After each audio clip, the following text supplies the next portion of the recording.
before you close your eyes tonight, imagine walking through the silent streets of an ancient city, where snow falls softly upon centuries-old windcatchers, and every mud-brick wall holds the whispers of forgotten Persia.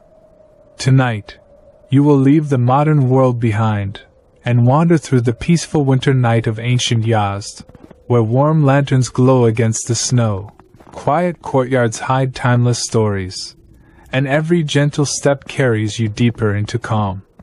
If you enjoy peaceful journeys through Persian history, I'd be truly grateful if you could take a moment to like this video, share your thoughts in the comments, and subscribe to Forgotten Hours for more immersive sleep stories that help you relax, unwind, and drift into deep, restful sleep.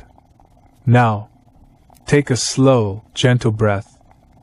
Let the silence of ancient Yazd welcome you, and allow yourself to wander into a world where time moves softly, and sleep is never far away. Fall asleep in ancient Yazd. A snowy night beneath the windcatchers. Chapter 1: Arrival. The journey begins slowly. Very slowly. There is no hurry here. There is nowhere to be. There is nothing to do. There is only the soft, drifting feeling of being carried forward. Gently. Quietly. Into something warm and very old. You close your eyes. You breathe. You let the world behind you become quiet. The sounds of your day. The thoughts still moving through your mind. The weight you carry in your shoulders. All of it begins to soften. All of it begins to settle. Like snow. Like slow, soft snow falling without a sound. Breathe in. And breathe out. You are drifting now. Not falling. Drifting. The way a feather drifts when it leaves the bird. The way smoke drifts when the fire has found its peace. The way you drift when sleep begins to call your name. And the snow is falling. Somewhere ahead of you, the snow is already falling. You can feel it before you see it. A coolness in the air. A stillness that only snow can bring. A silence so complete it feels like the whole world has decided to rest. You follow that feeling forward. You follow the snow. The desert at dusk. You arrive at the edge of a great silence. Before you, stretching wide beneath the darkening sky, is the desert. The desert of central Persia. Ancient. Vast. Humbling. Not a frightening vastness. No. It is the kind of vast that makes you breathe deeper. The kind of vast that reminds you how small your worries truly are. The sand stretches out in every direction. But tonight the sand is different. Tonight the desert is dreaming in white. A thin, impossibly gentle layer of snow rests on the surface of the earth. It has been falling all afternoon. Quietly. Without announcement. Without ceremony. The desert did not expect it. But the desert has accepted it completely. The way the desert always accepts everything. With patience. With grace. You stand at the edge of this white silence and breathe. The air is cold, but not cruel. It is the kind of cold that is clean. The kind that fills your chest and makes you feel more awake for just a moment. Before the stillness inside it slowly makes you more and more calm. And there, just ahead, rising from the white desert, ancient and proud and very quiet, is Yazd. You see it first as a silhouette. A gathering of low shapes against the pale sky. Adobe walls and earthen rooftops. All the color of the desert itself. Warm amber. Sandy gold. The color of the earth that made them. And rising above them all, tall and extraordinary, like strange and silent instruments playing music only the wind can hear. The windcatchers. The badgers. You have heard of them. Perhaps you have seen them in a painting. or dreamed of them without knowing what they were. Tall towers rising above the rooftops of Yazd, built to catch the desert wind and draw it down into the rooms below. Ancient air conditioning, some will call them later, in another century, in another world. But tonight they are simply beautiful. Tonight they are simply towers of silence standing in the snow. You begin to walk toward the city. Slowly. Your footsteps press gently into the thin white crust of snow. A soft crunch beneath each step. And then silence. And then another soft crunch. And then silence again. The rhythm of walking in snow. There is nothing quite like it. Each step a small, soft sound. Each pause a piece of perfect quiet. You walk like this for a long time. The city growing slowly larger ahead of you. The sky deepening above you from a pale winter blue to a rich and gentle violet. The first stars appearing one by one, like lamps being lit in a great dark room. You are not cold. You are wrapped in something warm. A heavy woolen cloak, perhaps. The kind that travelers have worn across this desert for thousands of years. It falls around your shoulders like a kindness. Its weight is comforting. Its warmth is complete. You walk. And the snow continues to fall. Slowly. Softly. Each flake taking its time. Each flake finding exactly the place it was always meant to land. The gate of the city. You reach the edge of Yazd as the last light of day fades from the sky. It does not disappear with drama. It does not blaze or shout. It simply softens. The way a candle softens when a gentle hand cups its flame. And then the darkness comes, but it is a friendly darkness. A warm darkness. Because the city is already beginning to glow. Here and there, through cracks in adobe walls and gaps beneath wooden doors, light escapes. Oil lamps burning inside warm rooms. Candles on windowsills. The occasional orange bloom of a brazier through a latticed window screen. The city is lit from within, like a lantern made of earth. You pass through an opening in the outer wall. There is no grand gate here. No soldiers. No fanfare. Simply a wide archway of old brick, its edges worn soft by centuries of hands brushing past, by centuries of shoulders and burdens and baskets, and children carried through in the dark. The arch frames a narrow alley beyond it. And you step through. And Yazd receives you. Not loudly. Not with celebration. Simply with warmth. With that particular quality of warmth that only very old cities have. The warmth of accumulated life. Of 10,000 years of people sleeping and waking and eating and speaking and going about the peaceful business of being alive. The alley is narrow. The walls on either side rise close above you. Adobe walls, earthen and amber, smoothed by weather and time into something almost soft to the eye. They lean slightly toward each other overhead, as though they have spent centuries slowly becoming friends. And between them, above you, the sky is a long thin strip of dark blue scattered with cold bright stars. The snow has drifted down into the alley. It lies in the corners. It has settled on the narrow ledges of the walls. It has gathered in the shallow impression left in the earth by centuries of footsteps. And it has softened everything. Every edge. Every corner. Every sound. You walk slowly into the alley. Your cloak brushes the walls on either side. Your breath comes out in small soft clouds that disappear upward into the dark. The only sounds are your footsteps in the snow. And somewhere, very far away, a dog settling somewhere warm. The alley winds ahead of you. Not straight. Never straight, in the old cities of Persia.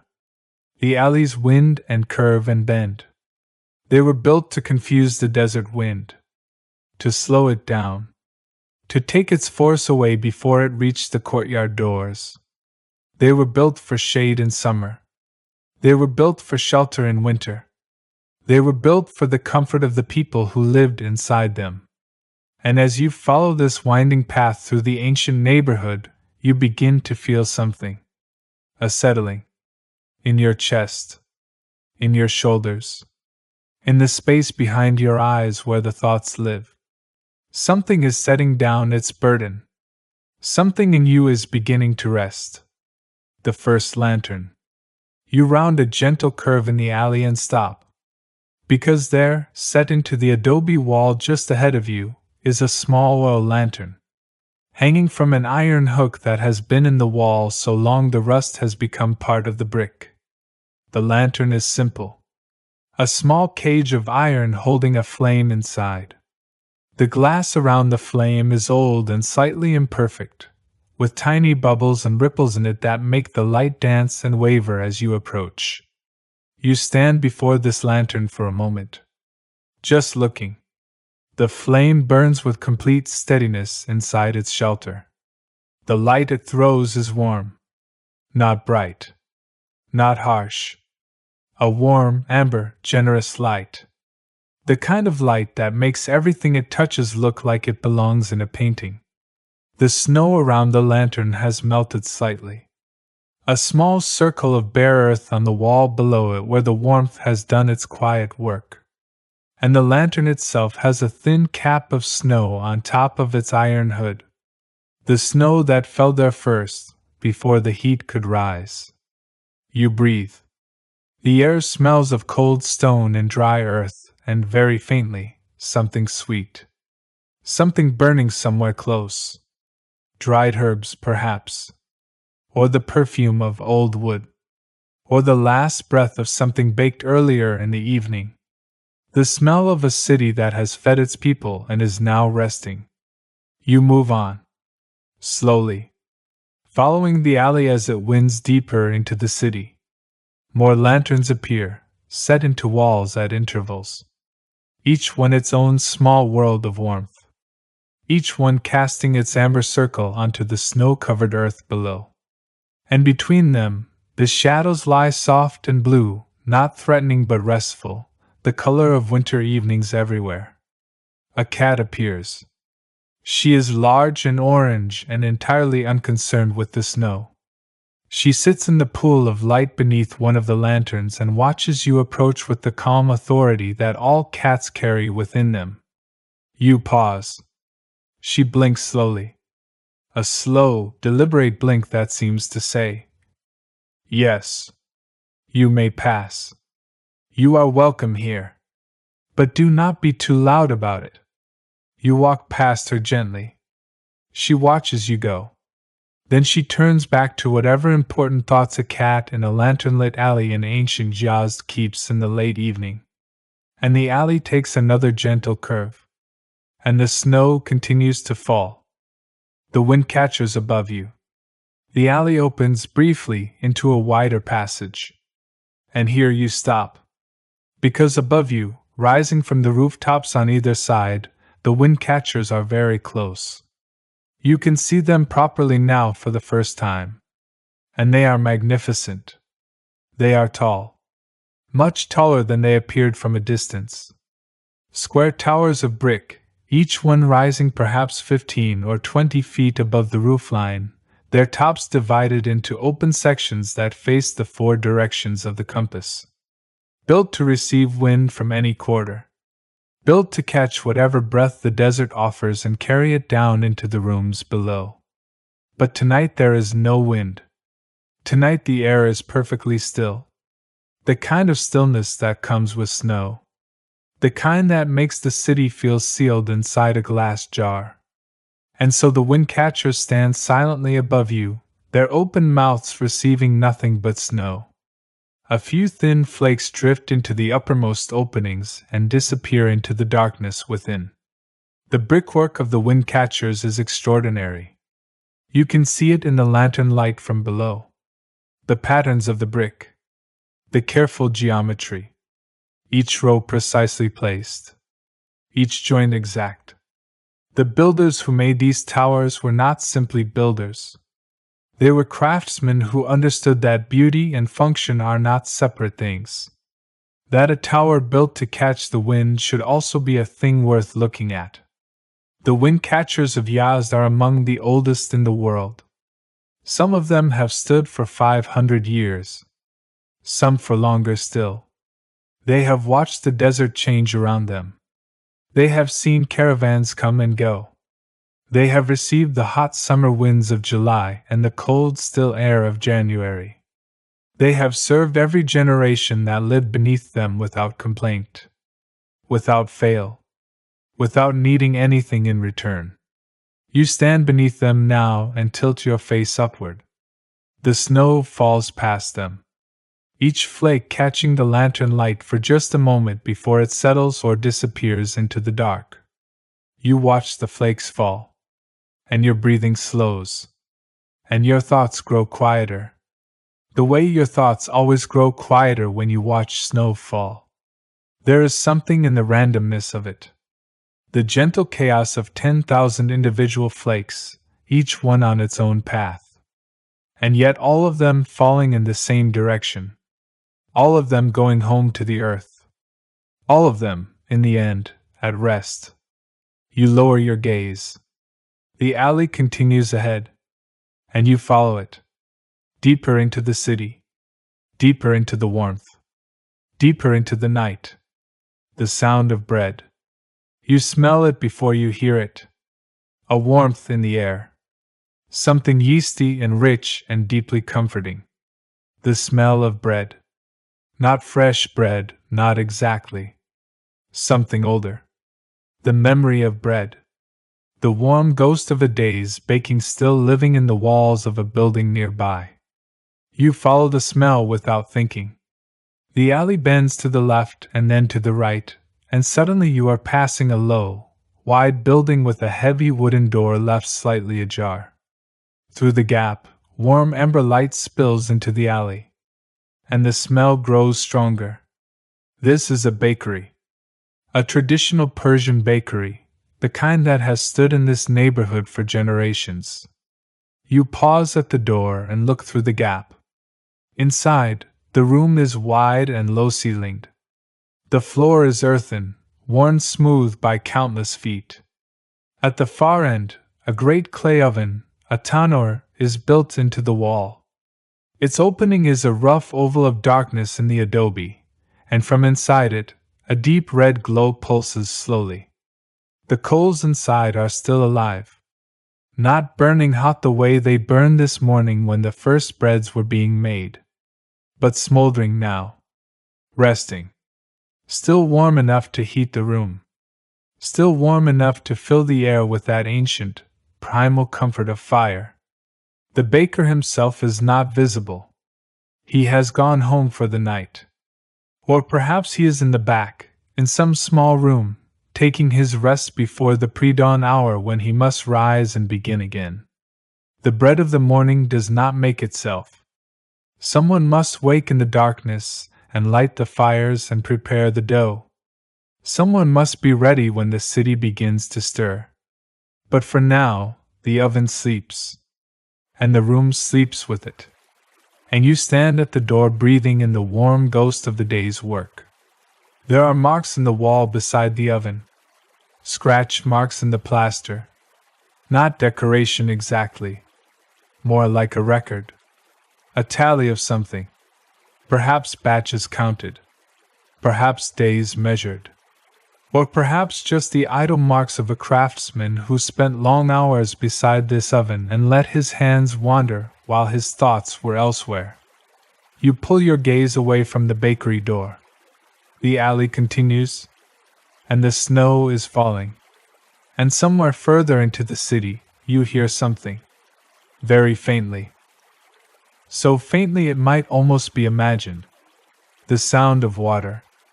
The voice of the canet. Water in the desert has always been a kind of miracle. Not a sudden or dramatic miracle. A quiet one. The kind worked by patience and engineering and the deep understanding of how the earth holds its gifts. The people of Yazd discovered long ago that beneath the desert, deep beneath the dry surface, water runs.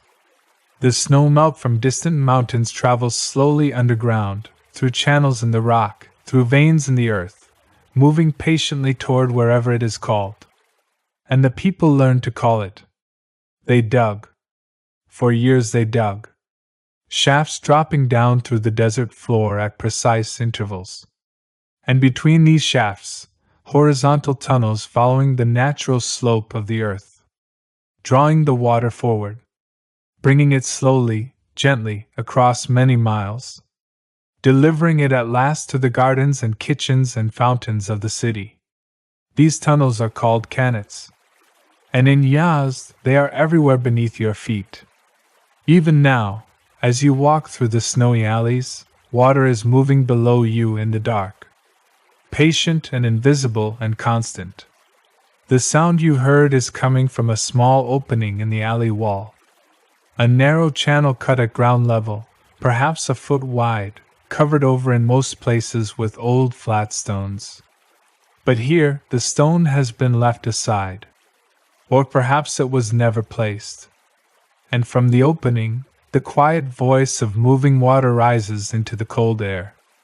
You crouch down near the channel. The water is dark and fast and very clear. Even in the low lantern light, you can see the movement of it. The clean, quick passage of water over smooth stone. It has traveled far to be here. From the mountains, perhaps, or from some underground reserve deep in the rock. And it has arrived carrying all the memory of its journey.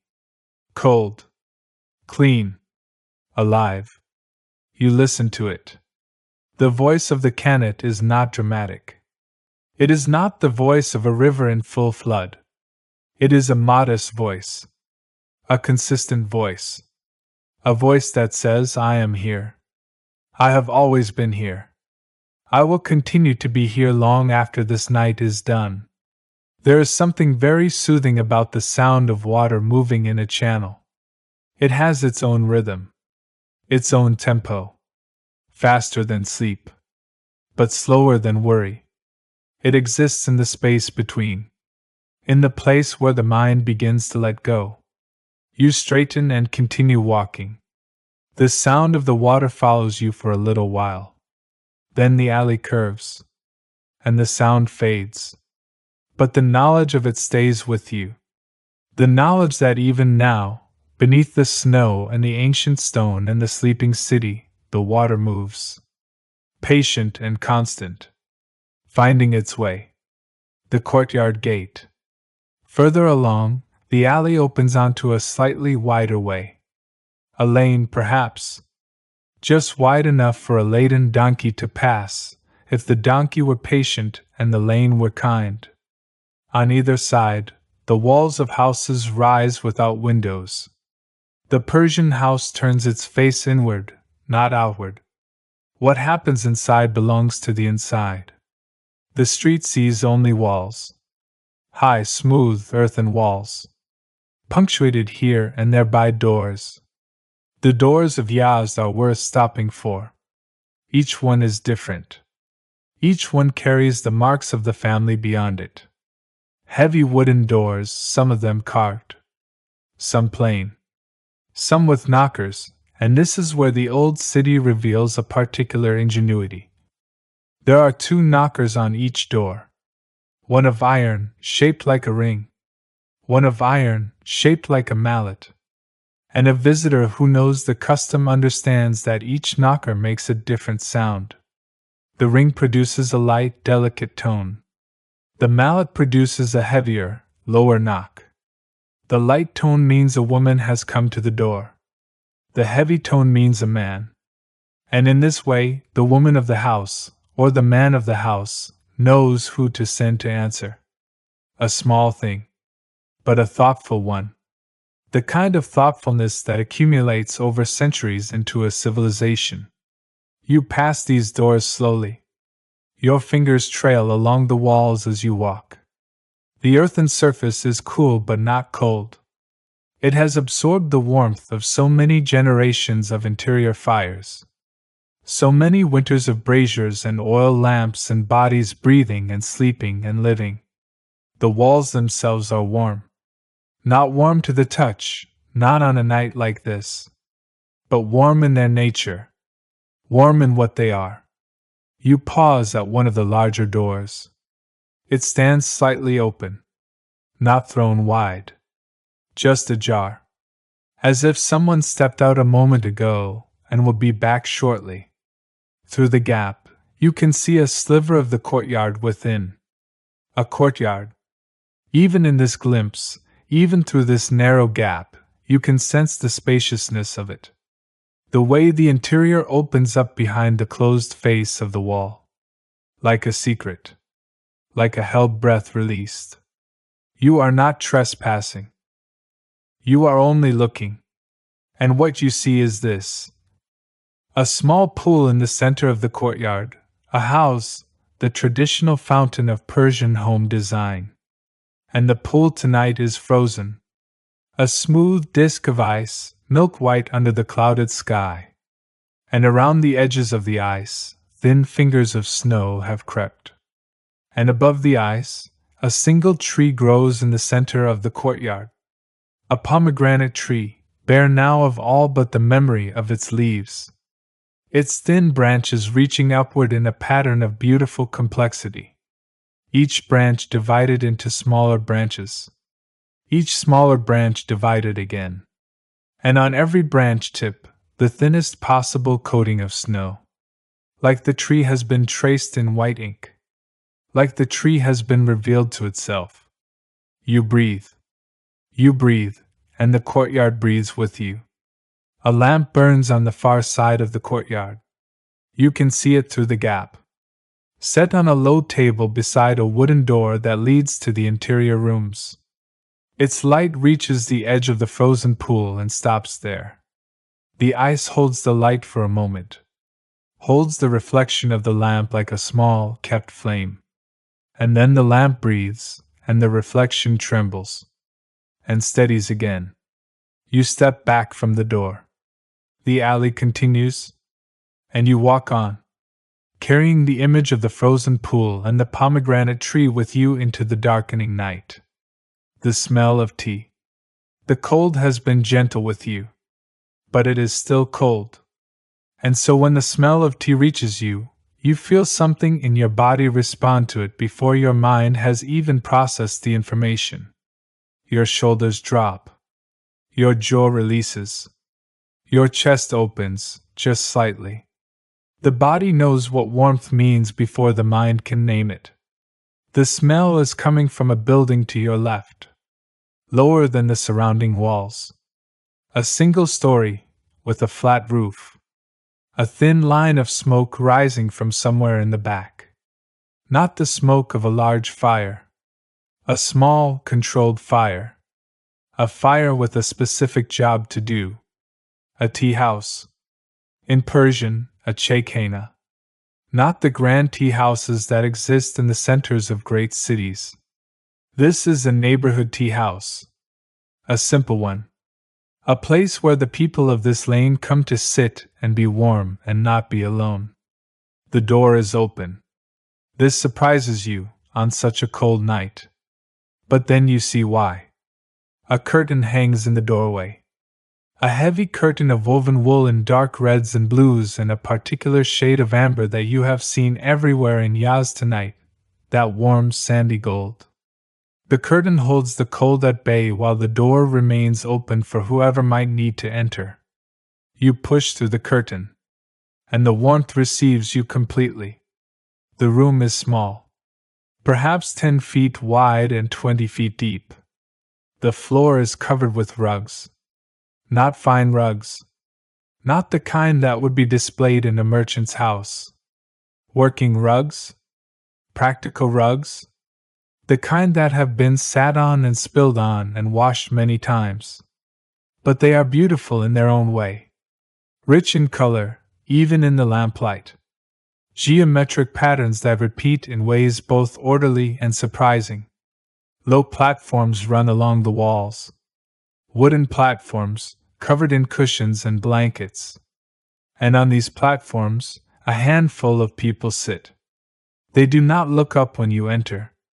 Or rather, they glance up briefly, in acknowledgement, and then return to what they were doing. Which is, mostly, being warm. Being still. Being quietly alive in a small room on a snowy winter evening. An older man sits nearest to the samovar. The samovar is magnificent. A great round-bellied copper vessel sitting on a low table in the center of the room, its chimney pipe rising to the ceiling, its sides glowing with the warmth of the water within. Around the samovar, a cluster of small glasses, the narrow-waisted glasses that Persian tea is always served in. So thin you can see the color of the tea through them. So precise in their shape that they feel like small works of architecture. The older man tends the samovar with the ease of long practice. He lifts the teapot from its position atop the samovar, where it has been steeping, and tips it slightly to check the color within. Satisfied, he sets it back. His movements are economical. Not slow exactly, but without haste. The movements of a man who has done this particular thing so many times that it requires no thought. The hands simply know. He looks up at you. He nods. He gestures toward one of the platforms with a small, unhurried movement. Sit. You are welcome. The tea is almost ready. He does not say any of these things. But you hear them. You settle onto the platform nearest the door. The cushion beneath you is thick and soft. You lean back against the wall. The wall is warm at your back. Warm from the day's collected heat and the evening's fire. A glass of tea arrives.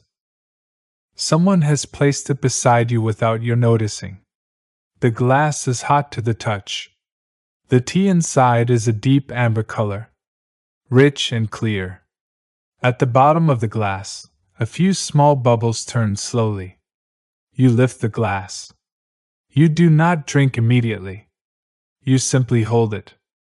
Let the warmth travel through the glass and into your palms, into your fingers, up through your wrists and arms, into the core of you. The tea of Yazd is strong. Strong the way certainty is strong. Strong the way old wood is strong. But it is served with something sweet beside it. A small piece of rock candy, perhaps, or a sliver of something dried and fragrant. In the old tradition, you do not put the sugar in the tea. You hold the sugar between your teeth, and you sip the tea through the sweetness. And the two flavors meet in the mouth and become something neither of them is alone. You sip, and the warmth spreads through you like a very slow sunrise. Around you, the other occupants of the tea house murmur quietly. Not in conversation exactly. More in the way people make sounds when they are comfortable. Brief observations. Small agreements. The kind of speech that exists not to communicate information but simply to confirm that other warm bodies are present. That the night is outside. That we are inside. That this is enough. The sound of the samovar is a constant companion. A low, steady hum. The sound of water maintained at just below the boil. Patient. Persistent. Oddly comforting in the way that white noise is comforting. A sound that says nothing alarming is happening. A sound that says all is well. All is warm. All is well. You drink your tea slowly. The room grows softer around you. The lamp on the far wall breathes. The curtain in the doorway moves very slightly as the cold outside remembers that it exists and presses briefly against the warmth within. But the warmth holds. The warmth always holds in a room like this. The copper workshop. When you leave the tea house, you are warm from the inside out. The cold reaches you again, but more slowly now. The tea has put something in you that the cold cannot immediately find. You walk. The snow is still falling. Lighter now. More tentative. as if the sky is deciding whether to continue. The flakes come one by one in some moments, widely spaced, visible against the dark as individual things. And then they come in clusters again. Small sudden flurries. And then the spaces of almost nothing. The alley widens here. You are in a part of this city where the craftsmen have their workshops. Even at this hour, even on a snowy winter evening, one of the workshops is still occupied. You hear it before you see it. A rhythmic tapping. Soft and regular and musical. The sound of a copper hammer meeting the surface of copper. The workshop is set slightly below street level. You must step down to reach the doorway. The floor inside is a foot lower than the alley outside, an old technique for keeping the interior cool in summer and dry in winter. You look in through the open door. Inside, a young man sits cross-legged on a low wooden stool. Between his knees he holds a copper vessel. A tray, perhaps, or the beginning of a bowl. The copper is still close to its raw form here. The curves not yet final. The surface not yet smooth. The young man works with a small hammer. Each blow precise.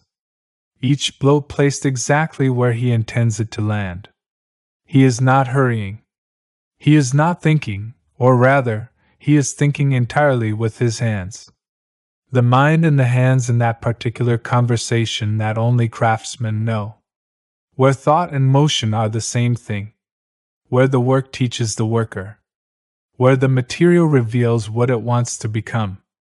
Around him, the workshop is extraordinary in its disorder. Extraordinary in the way that ordered chaos always is when you look at it properly. Hanging from the ceiling, from hooks and nails and lengths of wire, finished pieces and unfinished pieces and tools and templates. Copper bowls of every size. Trays with geometric patterns already etched into their surfaces. The etching done with fine chisels by some earlier craftsman's hand or perhaps by this same young man's hand in an earlier hour. Copper cups. A great flat platter with a border of inscribed calligraphy, the letters flowing and looping in that beautiful dance that Arabic and Persian script perform when given space to breathe. The copper catches the lamplight. Everything in the room glows. The walls themselves seem to vibrate with warmth because they have been sitting near copper and lamplight for so long. The dust on the shelves is golden. The air itself has a particular quality. The metallic sweetness of worked copper mixed with lamp oil and sawdust, and the dry cold air coming in through the door behind you. The young man looks up. He smiles briefly. The smile of someone who is content to have a witness but does not need one. He returns to his work. Tap. Tap. Tap. The copper speaks back in its own language. A ringing tone, brief and bright, that disappears into the walls and the hanging pieces and the night. You watch him work for a long time. The rhythm of the tapping is almost hypnotic. Not monotonous. Never exactly the same twice. But regular enough that your breathing begins to match it. In. Tap. Out. Tap. In. The sound of copper being shaped is one of the oldest sounds the human world contains. It was happening in workshops like this one, in cities like this one, thousands of years before this particular night. And it will go on. Long into the future. As long as there are hands willing to learn the conversation between the hammer and the metal. As long as there are people who believe that something useful should also be beautiful. You step back from the doorway. The tapping continues behind you. Quieter with each step. Growing smaller. Not disappearing. Simply becoming part of the general sound of the city at rest. The snow grows deeper. An hour has passed. Perhaps more. Time moves differently in Yazd on a winter evening. It does not move more slowly exactly. It simply moves less urgently. The minutes do not push at each other. They settle beside one another like friends. The snow has decided to continue. It is falling with more commitment now than it was an hour ago. The layer on the ground is deeper. Not deep enough to impede your walking, but deep enough to change the sound of everything. Snow is an extraordinary silencer. It absorbs sound the way the earth absorbs water, quietly and completely and without fuss. The city is nearly silent now. Earlier there were small sounds. A door closing somewhere. A voice calling briefly across a rooftop. The distant complaint of a sleeping camel in some courtyard you could not see. But now even these sounds have been taken by the snow. There is only the near silence that snow makes. Which is not quite silence. Which is something better than silence. It is the sound of silence being earned. The sound of the world working to become still. You walk through the deepening snow. Your footprints trail behind you. When you turn to look, they follow you like a quiet autobiography. Here is where you pause to look at the lantern. Here is where you stopped at the copper workshop. Here is where you stood still for a long moment for no particular reason except that something in the night made you want to stop. And then the snow fills your footprints. Slowly. Gently. It fills them the way forgetting fills the past. Not erasing. Simply smoothing over. Simply making it part of the larger white. You turn back and continue walking. Forward into the city. Forward into the night. The windcatchers are above you again. Or perhaps different windcatchers, in a different quarter. They are everywhere in Yazd. Some neighborhoods have one on nearly every roof. A forest of towers, reaching above the rooflines in all directions. Each one slightly different in its proportions. Each one built by different hands, for different families, in different years. But all of them sharing the same purpose. The same orientation. The same aspiration. To receive what the world offers. To bring it home. In the summer, these towers fill their houses with the memory of distant cooler air. They catch the wind far above the roofline, where it moves faster and cleaner than at street level. And they draw it down through interior channels and into the rooms below. A dry, cool whisper of moving air on the hottest afternoon. A gift of architecture. A kindness built in brick. But tonight they are still. Tonight they stand in the falling snow like old men standing in a garden. Not asleep. Alert. But at rest. At a peace that comes from long experience. From having done the work so many times that they know it will be asked of them again. And they are ready. The woven world. You find yourself in a wider street now. More of a lane than an alley. And along one side, beneath the long, low awning of old wood and canvas that has somehow managed to keep the worst of the snow off what lies beneath it, the day's market has been left behind. The market is closed, of course. The merchants have gone home. But the awning shelters a few remaining things. A long bench where bolts of fabric have been stacked and covered with a cloth. A low table where spice sacks sit, their mouths tied closed for the night, their contents invisible but their fragrance still present in the cold air. Saffron. Cumin. Something floral. Rose petals, perhaps, dried and pressed. Or dried rosewater crystals that will melt into warm milk and become something extraordinary. But what draws your eye is the textile hanging from the awning's front beam. A single piece of woven cloth. Long and narrow. Hung there perhaps for display, perhaps forgotten. Perhaps simply left there because there was nowhere better to put it, and the rain had not come and the merchant trusted the night. The cloth is extraordinary. Even in the dim light of the nearest lantern, even from several feet away, you can see the depth of the color in it. Deep blue, Not a flat blue. A blue that moves as you move. A blue with layers. And within the blue, a repeating pattern of small palmettes and arabesques worked in threads of gold and soft red and a particular pale green that reminds you of the color of early spring. The weaving of Yazd has always been among the finest in Persia. The weavers here have spent centuries learning the conversation between thread and pattern, the way color interacts across distance, the way geometry becomes organic when repeated often enough, the way the eye moves through a textile, the way it moves through a garden, finding resting places, finding surprises, following paths that open unexpectedly into clearings of calm. You reach out and touch the edge of the cloth. The texture is remarkable. The threads are dense and tightly woven. The surface has a slight texture to it, not rough, but present. Something you can feel as your fingertip moves across it. And the weight of the cloth is in your hand. It has substance. It has been made to last. Made to be passed from one generation to the next. Made to be unfolded in some future year in some future house and recognized immediately as something of quality. Something made with care. You let it go. The cloth settles back, hanging quietly in the lamplight. Patient. Complete. A door opened into warmth. You have been walking for a long time now.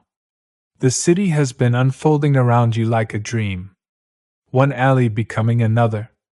One courtyard glimpsed through another gate. One lantern following another. The snow falling continuously. The windcatchers standing above everything. And now ahead of you a door opens. Not widely. Not with invitation exactly. But with the unconcerned openness of a house that is not afraid of the night. An older woman appears in the doorway. She is wrapped in a heavy shawl of dark wool. Her face is lined with years and comfortable in those lines the way a landscape is comfortable in its hills. She is not looking at you particularly. She is looking up. At the snow. She tilts her face toward the falling flakes with an expression that is impossible to read from a distance. Fondness, perhaps. Or simply recognition. The snow is familiar to her. She has seen it before. She will see it again. It does not surprise her. But she has come to look at it anyway. Because some things deserve to be looked at even when they do not surprise you. Especially then. She becomes aware of you. She looks at you with the same expression she turned toward the snow. Recognition. No alarm. Simply. A person. In the snow. At this hour. Of course.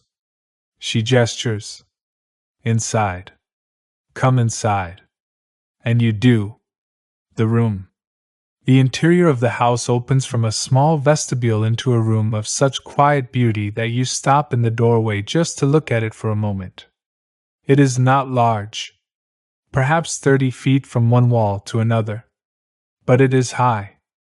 The ceiling is high and vaulted in the traditional way, with arching brickwork that draws the eye upward and gives the room a sense of space that its floor plan does not fully account for. On the walls, geometric plasterwork in pale tan and warm cream creates a rhythm of shapes that moves the eye slowly around the room. Not demanding attention. Simply offering it. Something to look at while the mind settles. The floor is covered in layers of carpet. Not a single large rug, but many. A tradition in Persian homes. Layer upon layer of woven wool, the edges overlapping, the patterns speaking to each other in the way that related languages speak. Not identical, but related. Sharing vocabulary.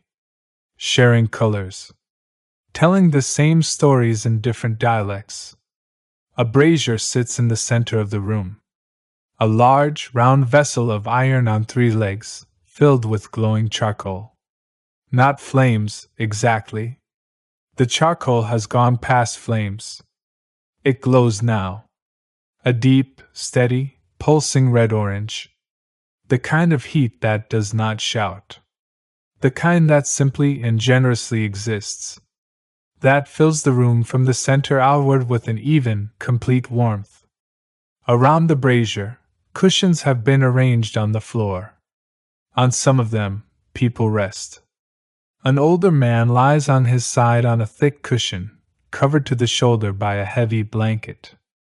He may be asleep. His breathing is slow. His eyes are closed.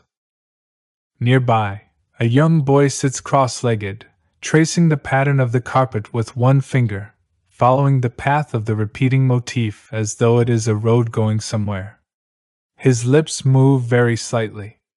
Counting, perhaps, or reciting something quiet to himself. Something learned by heart. The woman who invited you in has settled onto a cushion near the brazier. She takes up a piece of textile work that was lying beside her. A needle and thread. She works on something small. A piece of embroidery in a wooden hoop. Her needle moves in and out of the fabric with the easy regularity of long practice. Her eyes follow the work. Her breathing is even. She does not speak to you. But a cushion has been left near the brazier. And this is invitation enough. You sit. The warmth of the charcoal reaches you immediately. On your hands and face and the backs of your wrists. The warmth is even and steady. Not hot enough to be uncomfortable. Precisely warm enough to be exactly right. The room smells of wood smoke and old carpet and something faintly sweet, dried fruit perhaps, or the herbs that hang in bundles from a hook near the door. And beneath all of it, the particular smell of warm human presence. The smell of a family. The smell of a house that has been lived in with care. You breathe it in. You breathe it all in. And you feel something that has been held tight inside you since long before this evening began to release. Not with drama. Not with announcement. Simply a gentle release. The way a fist opens slowly when the thing it was holding is no longer needed. The way the breath comes out fully when there is no longer any reason to hold it. You are here. You are warm. You are safe. The language of silence. For a long time, nothing happens. Or rather, everything happens. The brazier glows. The needle moves through the fabric. The boy's finger traces the pattern of the carpet. The old man breathes. The snow falls outside. These are not small things. They are everything. The Persians have a concept. A way of understanding the value of what is not said. What is not rushed. What is not forced into motion. They understand, with the deep certainty of a culture that has been thinking about such things for thousands of years, that silence is not the absence of something. Silence is the presence of everything that noise drowns out. In this room, in the warmth of the brazier, in the company of these quiet people, you begin to understand it too. The silence between the sounds is not emptiness. It is full. It is full of the breath of the old man. Full of the almost inaudible passage of the thread through the fabric. Full of the settling of the charcoal in the brazier, a tiny sound, like someone very far away turning over in bed. Full of the snow falling on the roof above you. Not quite audible, but felt. A presence pressing gently downward. A weight of softness. The boy has stopped tracing the carpet. He is lying down now. His cheek pressed to the surface of a cushion. His eyes still open, but slower now. Blinking less often. The way eyes blink less often when the thing they are looking at is no longer very important. When the looking itself has become more important than what is seen. You understand. The woman sets her embroidery aside.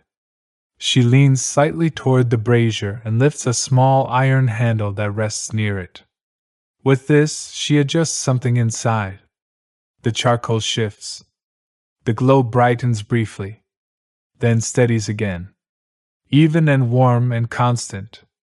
From somewhere in the depths of the house, a sound. Not alarming. Simply domestic. The sound of something being set down. A pot, perhaps, on a stone surface. And then the very quiet sound of a voice. Someone in another room, speaking to themselves. Or to a child in the dark. Or to no one at all. Simply producing sound, because silence can sometimes feel very large and sound is a way of making it companionable. The voice speaks in Persian. Even if you do not know the words, the cadence of it is extraordinary. Persian is a language built for exactly this kind of speaking. For the low voice in the lamplight. For the late evening thoughts spoken quietly enough that it might be meant for everyone or might be meant for no one. For the poem that becomes part of the room the way a color becomes part of the room. Hafez, perhaps.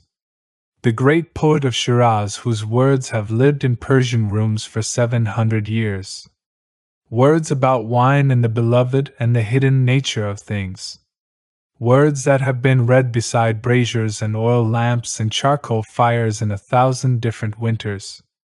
Words that belong to winter. Words that belong to the inside. The sound fades.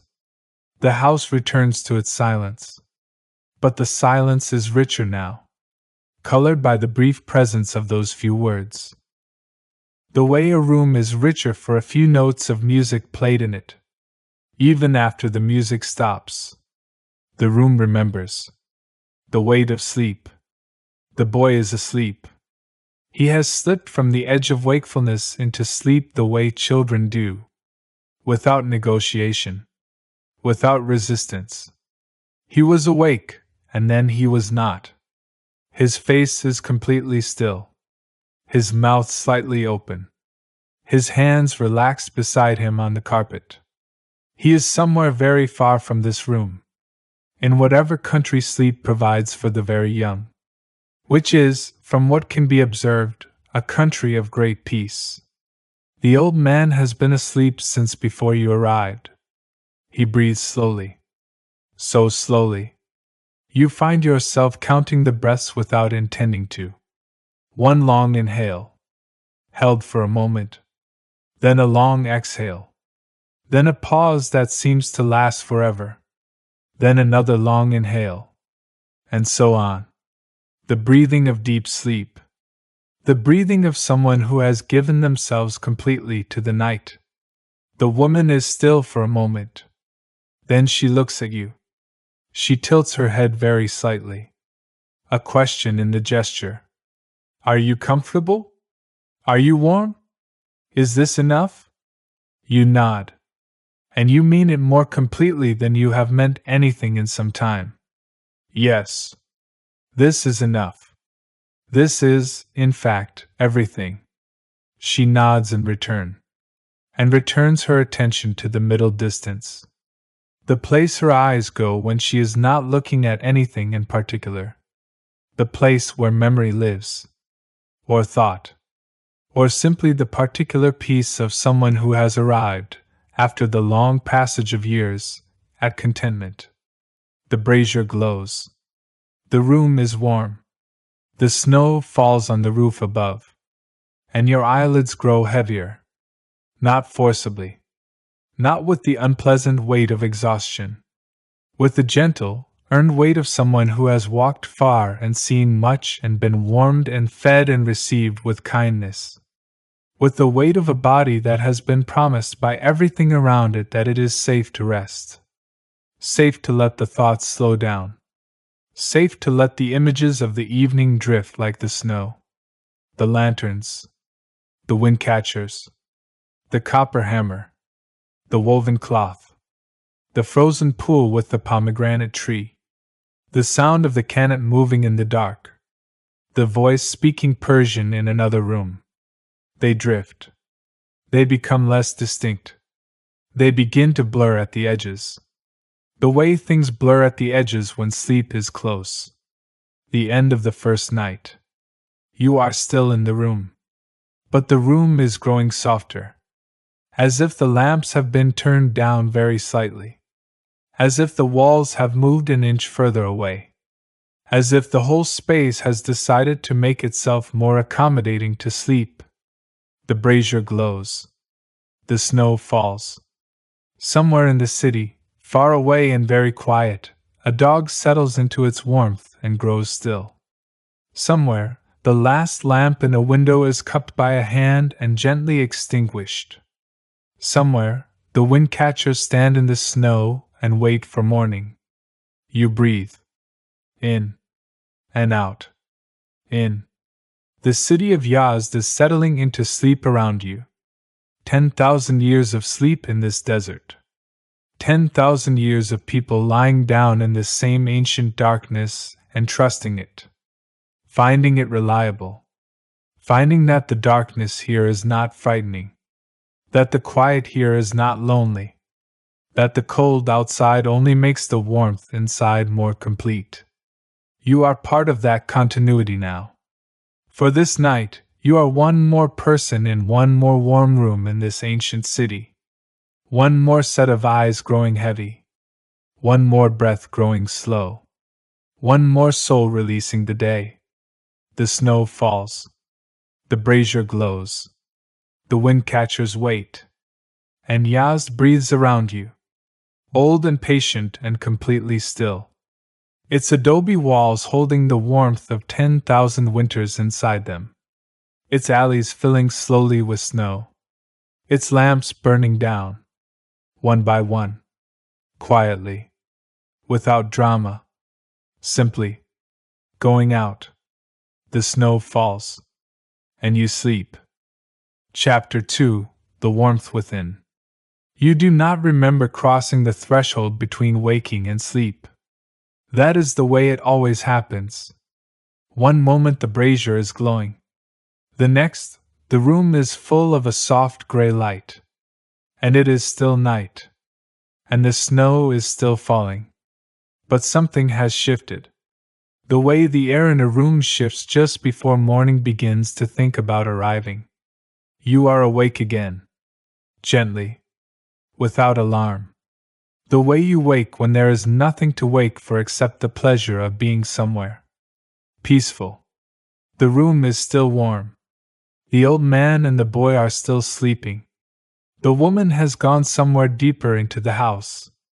But she has left the brazier attended. Someone has added charcoal in the night, because the glow is steady and generous. You were not alone while you slept. The house watched over you. You rise slowly. You wrap your cloak around your shoulders.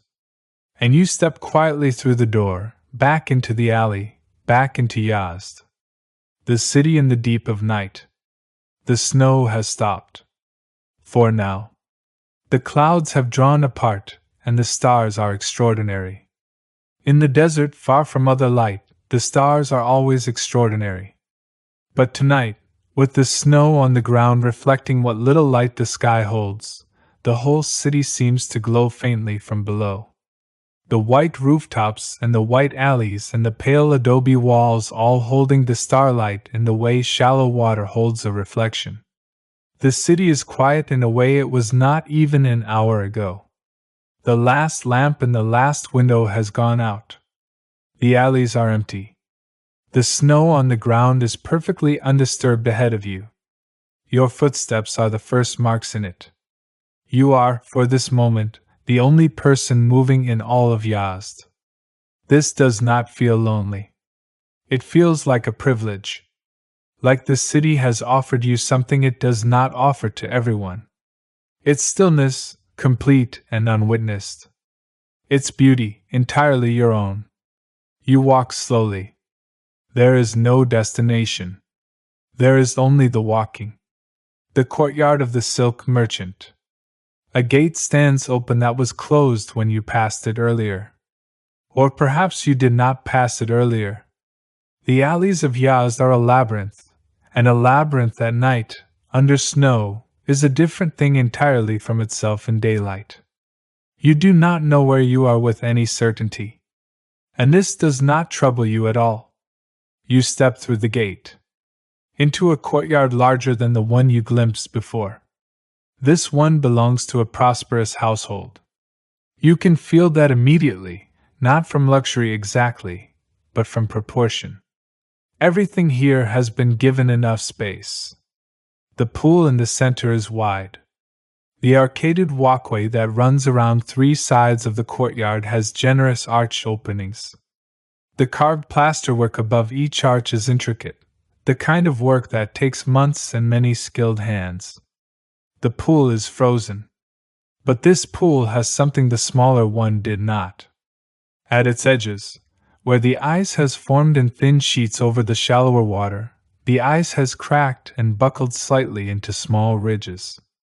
And in these ridges, the starlight makes tiny bright lines, as if someone has inlaid the ice with silver thread.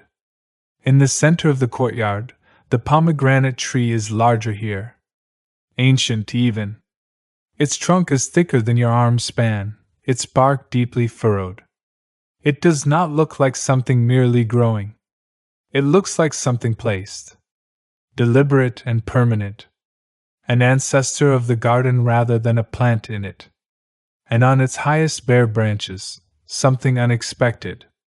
A pair of small birds, sleeping, tucked into themselves against the cold. Their feathers puffed out so that they look like small round fruits still clinging to the winter tree. They do not stir as you enter the courtyard. They have found their stillness, and they intend to keep it. You stand in the courtyard for a long time, looking up. The stars above the open rectangle of sky are very close. Close the way stars only seem on clear, cold nights. As if the cold has contracted the distance between here and there. A window on the upper floor of the house glows faintly. A single lamp burning behind a lattice screen. Someone is awake in this house. Awake or simply unwilling to commit to the dark. The lamp behind the screen throws a pattern of light across the snow. A geometric shadow, the lattice's negative and soft gold on white. It is one of the most beautiful things you have seen tonight. You leave the courtyard as quietly as you entered it. Chapter 2: The Warmth Within. You do not remember crossing the threshold between waking and sleep. That is the way it always happens. One moment the brazier is glowing. The next, the room is full of a soft gray light. And it is still night. And the snow is still falling. But something has shifted. The way the air in a room shifts just before morning begins to think about arriving. You are awake again. Gently. Without alarm. The way you wake when there is nothing to wake for except the pleasure of being somewhere peaceful. The room is still warm. The old man and the boy are still sleeping. The woman has gone somewhere deeper into the house. But she has left the brazier attended. Someone has added charcoal in the night, because the glow is steady and generous. You were not alone while you slept. The house watched over you. You rise slowly. You wrap your cloak around your shoulders. And you step quietly through the door, back into the alley, back into Yazd. The city in the deep of night. The snow has stopped. For now. The clouds have drawn apart, and the stars are extraordinary. In the desert, far from other light, the stars are always extraordinary. But tonight, with the snow on the ground reflecting what little light the sky holds, the whole city seems to glow faintly from below. The white rooftops and the white alleys and the pale adobe walls all holding the starlight in the way shallow water holds a reflection. The city is quiet in a way it was not even an hour ago. The last lamp in the last window has gone out. The alleys are empty. The snow on the ground is perfectly undisturbed ahead of you. Your footsteps are the first marks in it. You are, for this moment, the only person moving in all of Yazd. This does not feel lonely. It feels like a privilege. Like the city has offered you something it does not offer to everyone. Its stillness, complete and unwitnessed. Its beauty, entirely your own. You walk slowly. There is no destination. There is only the walking. The courtyard of the silk merchant. A gate stands open that was closed when you passed it earlier. Or perhaps you did not pass it earlier. The alleys of Yazd are a labyrinth, and a labyrinth at night, under snow, is a different thing entirely from itself in daylight. You do not know where you are with any certainty. And this does not trouble you at all. You step through the gate into a courtyard larger than the one you glimpsed before. This one belongs to a prosperous household. You can feel that immediately, not from luxury exactly, but from proportion. Everything here has been given enough space. The pool in the center is wide. The arcaded walkway that runs around three sides of the courtyard has generous arch openings. The carved plasterwork above each arch is intricate, the kind of work that takes months and many skilled hands. The pool is frozen. But this pool has something the smaller one did not. At its edges, where the ice has formed in thin sheets over the shallower water, the ice has cracked and buckled slightly into small ridges. And in these ridges, the starlight makes tiny bright lines, as if someone has inlaid the ice with silver thread. In the center of the courtyard, the pomegranate tree is larger here. Ancient even.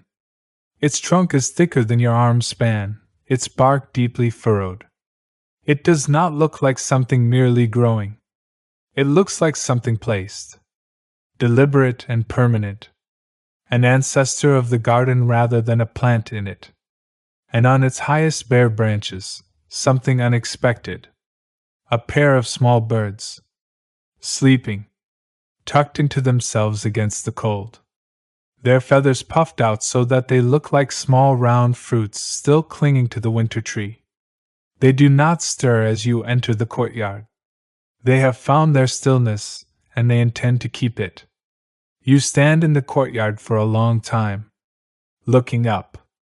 The stars above the open rectangle of sky are very close. Close the way stars only seem on clear, cold nights. As if the cold has contracted the distance between here and there. A window on the upper floor of the house glows faintly. A single lamp burning behind a lattice screen. Someone is awake in this house. Awake or simply unwilling to commit to the dark. The lamp behind the screen throws a pattern of light across the snow. A geometric shadow, the lattice's negative in soft gold on white. It is one of the most beautiful things you have seen tonight. You leave the courtyard as quietly as you entered it. The textile quarter at rest. The lane that houses the textile merchants and weavers is entirely still. The workshops are closed, their heavy doors shut, their windows dark. But the lane itself is beautiful in the night. The awnings that shade the stalls in daylight hang loose and weighted with snow. They bow slightly under the weight, creating graceful curves. A procession of white arcs above the empty lane. You walk slowly through it, reading the city in its sleep. The marks of the day's commerce still visible in the packed earth. The shallow ruts of a loaded cart. The prints of many feet converging at one point, the busy middle of a day's market, and then spreading out in all directions as the day ended and people went their separate ways. On a ledge beside one of the workshop doors, someone has left a small loom. A child's loom, perhaps, or a sample loom. It is barely a foot wide. And on it, begun but unfinished, a piece of weaving in red and gold. Just a few inches of it completed. The warp thread still taut. The shuttle resting at the edge, mid-row. As if the weaver simply set it down for a moment, and has not yet come back. As if the work is waiting. Patient as everything in this city is patient. Ready to be taken up again when hands return to it. The rooftop. A narrow staircase of sun-dried brick runs up the outside of a building at the end of the lane. The stairs are steep and without a railing, but they are wide enough. And something draws you upward. Not urgency. Simply the question of what the city looks like from above. You climb, each step firm beneath your feet. The snow on the stairs has been partly compacted by earlier feet. The brick is rough and reliable. And then you are on the roof. And Yazd opens around you in every direction. The rooftops of the city spread out like a gentle, irregular landscape. Low domes and flat surfaces, and the occasional raised section where a room has been added to an earlier house by a later generation with more children and less space. All of it in that same warm adobe color. And over all of it the snow. Not deep. An inch. Maybe two in the corners where it has drifted. But enough to make the whole city white. Enough to unify it. To make it one continuous thing rather than many separate buildings. And above the rooftops, the windcatchers. From up here you can see them properly. Dozens of them. Rising in the near dark at varying heights.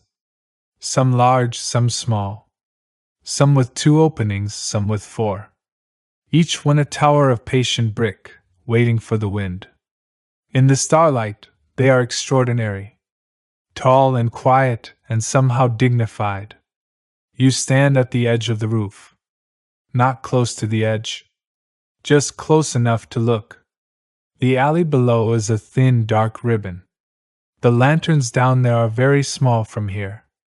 Stars have fallen into the lanes of Yazd and stayed. The night air on the roof is colder than in the alleys. Nothing blocks the wind up here. But the wind is very gentle tonight. A slow-moving current from the north. It touches your face like a question. Like the night asking whether you are still here. Whether you are still paying attention. You are. To the east, the sky is not yet lighter. But it has changed in some quality that is difficult to name. Not brighter, but less dense. As if the darkness in that direction has made a small, early concession to what is coming. Hours from now. Still hours. But coming. For now the stars. For now the white rooftops and the windcatchers and the sleeping city and the thin cold breath of the desert wind. For now this. You sit down on the roof. Your back against the low parapet. Your face toward the sky. And you watch the stars. You do not name them.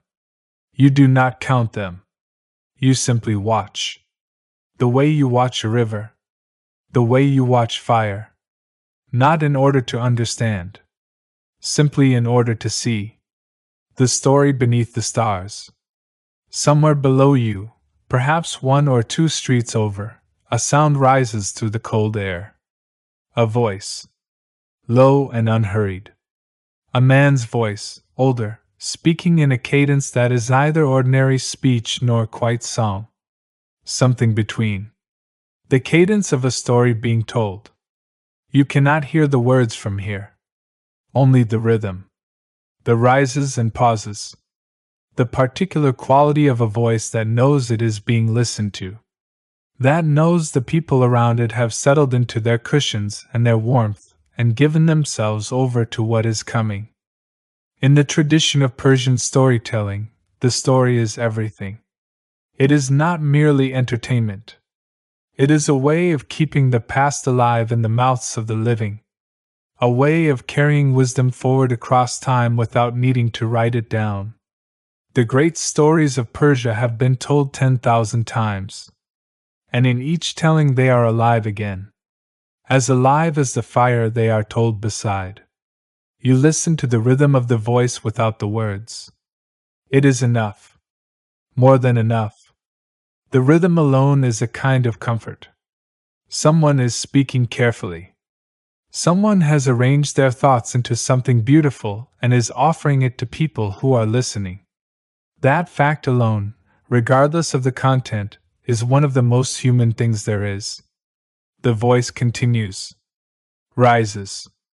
Pauses. Something is said that makes a brief sound of response rise from the listeners. Not laughter exactly. Something warmer. The sound of people recognizing something true. Then quiet again. The story continues. And you sit on the roof beneath the stars. And you breathe. The return to warmth. After a time, you descend the stairs. Back into the alley. Back into the shelter of the walls.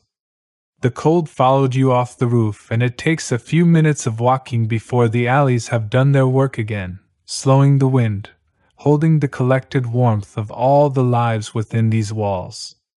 You find, without quite meaning to find it, the way back to the house. The heavy door. The vestibule. The room. Inside, nothing has changed. The boy still sleeps. The old man still breathes his long, slow breaths. The brazier still glows. But the woman has returned. She is sitting exactly where she was before. She glances at you as you enter. No surprise. No question. Simply acknowledgement. You went out. You came back. The night received you and returned you. Good.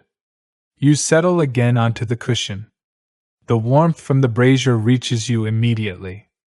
Your hands and face accept it gratefully. On a low tray near the brazier, something has appeared since you left. A small bowl of dried figs. And beside it, a few pieces of something golden brown and dense. Sohan. The famous sweet of Yazd. Made from wheat germ and saffron and rosewater and pistachios, crystallized into thin, brittle discs that shatter delicately when you lift them. And they smell of saffron. That particular fragrance, earthy and warm and slightly honeyed, that is unlike anything else in the world. You take a small piece. You let it rest on your tongue for a moment. The sweetness dissolves slowly. The saffron opens. The pistachio is a quiet note beneath it. And the whole thing fades gently, not abruptly, into a warmth that stays in the back of your throat. The perfect thing to eat beside a brazier. In a warm room. In a sleeping city. In the deep of a winter night. Drifting again. The room is very quiet now. The sounds of the street have gone completely.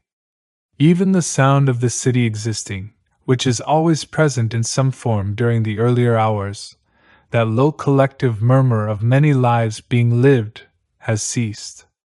Yazd is asleep. Completely. Entirely. Only the fire is awake. Only the fire, and you. And perhaps not you, much longer. Your eyelids are heavy again. The warmth from the brazier has moved all the way through you. Into your back and your shoulders. Down through your arms and into the palms of your hands. Down through your legs and into the soles of your feet. You are warm all the way through. Warm all the way to the center of yourself. You lie back on the cushion. The ceiling above you is vaulted brick. In the glow of the charcoal, the bricks have a warm reddish cast.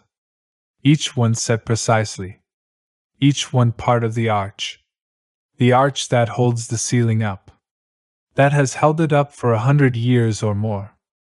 That will hold it up long after this night. You watch the ceiling and feel your breathing slow.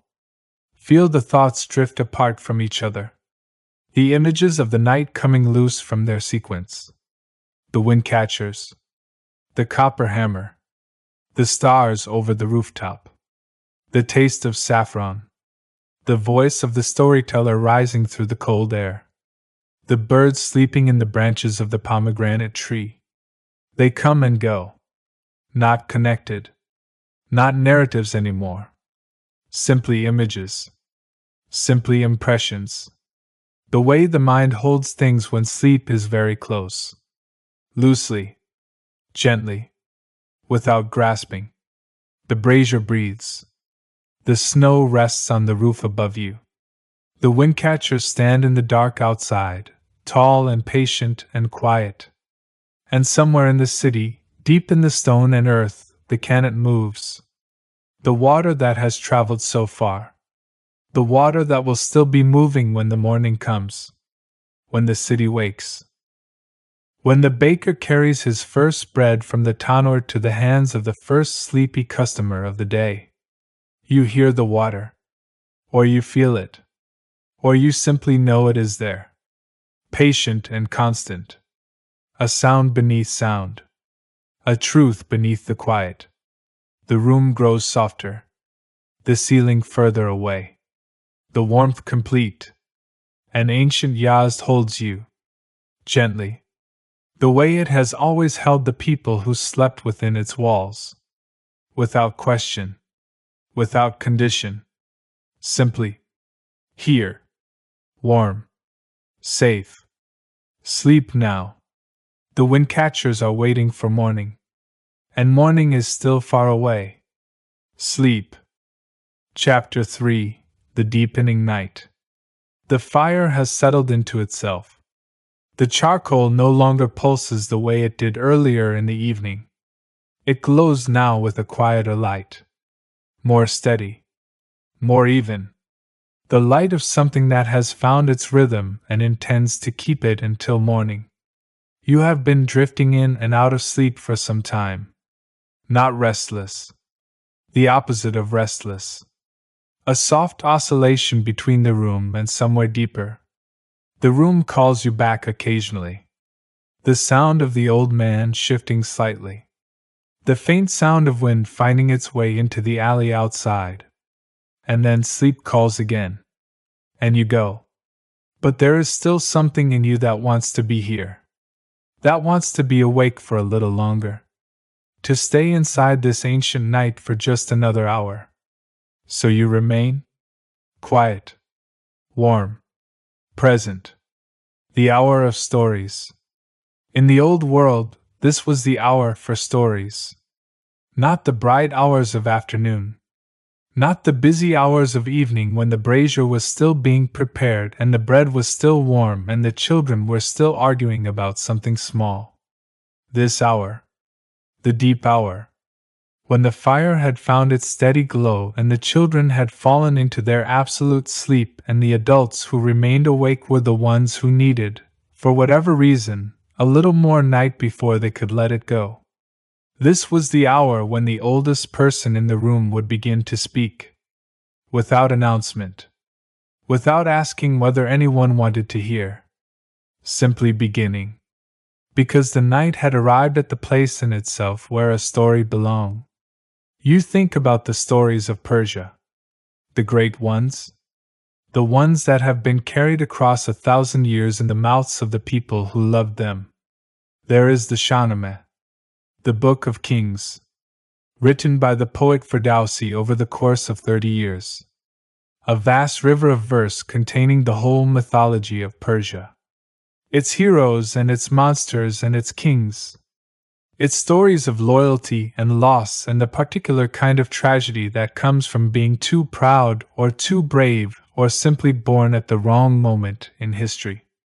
Ferdowsi believed that a language saved its people. That if the Persian language lived, something essential about the Persian people would live with it. And so he spent 30 years making something so beautiful that no one could bear to let it die.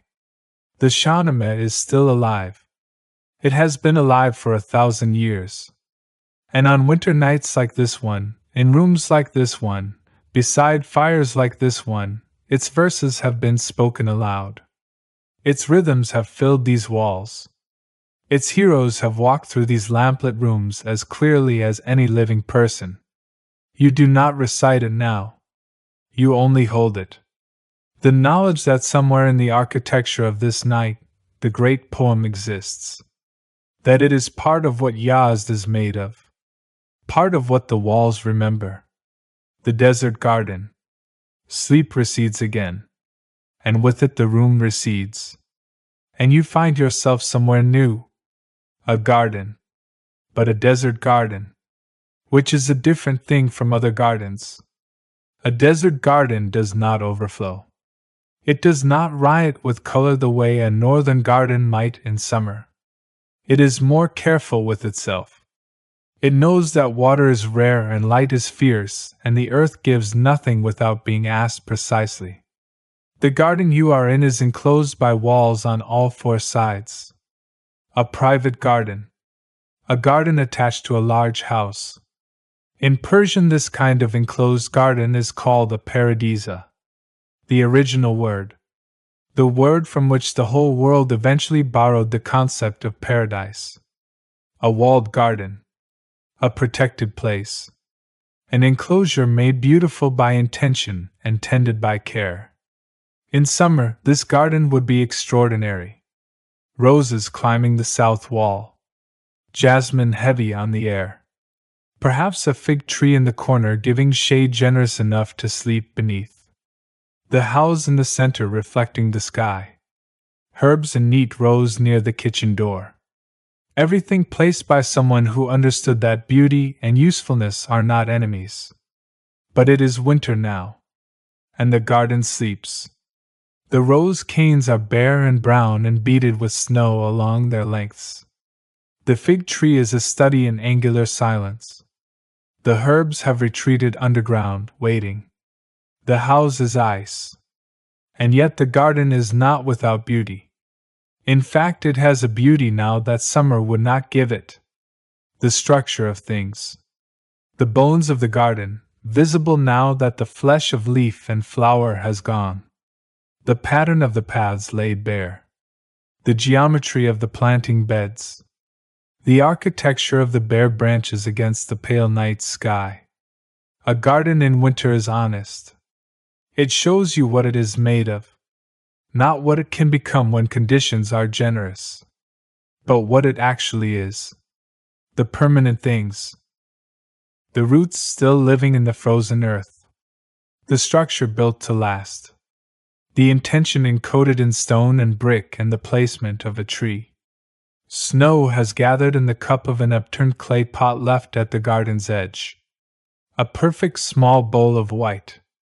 You crouch beside it. The snow inside is undisturbed.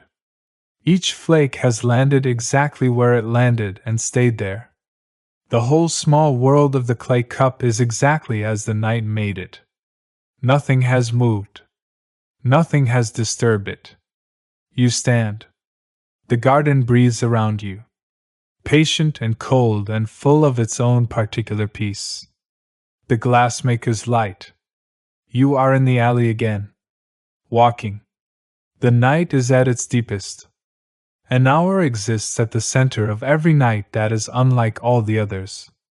Furthest from both the evening that came before and the morning that will follow. An hour that belongs only to itself. You are inside it now. At the end of a short passage, a window glows. Not the amber of an oil lamp. Something cooler. Something with a slight blue quality to it. A different kind of light. You approach. The window is small and set high in the wall. But through it you can see the interior of a workshop. A glassmaker's workshop. The furnace inside is small compared to what you might expect. But it is fierce. It burns with an intensity that the oil lamps of the rest of the city could not match in 100 years of burning together. And before the furnace, working alone at this extraordinary hour, a craftsman sits. He is handling a blowpipe. A long iron tube. At one end, the molten glass. At the other end, his breath. He lifts the pipe. He blows. Slowly and steadily. And at the far end, the glass responds. It swells. It rounds itself. It becomes a small globe of liquid light, glowing from inside with the memory of the fire that made it. Persian glassmaking is ancient. The techniques moving through centuries of workshops like this one. Each craftsman learning from the one before. Each piece carrying something of every pair of hands that ever shaped glass in this tradition. The globe at the end of the pipe is turning slowly. The craftsman rotates the pipe to keep the glass from sagging. His wrist makes small, practiced circles. His eyes are entirely on the glass. He is in that place that all craftsmen go when the work is at a critical moment. Nowhere else exists. Only the glass. Only the fire. Only his breath. You watch him through the high window for a long time. The globe grows slightly. It elongates. He lifts it away from the furnace and works it in the open air for a moment. The glow in the glass fades from white to orange to a deep amber. He turns it back to the fire. Feeds it heat again.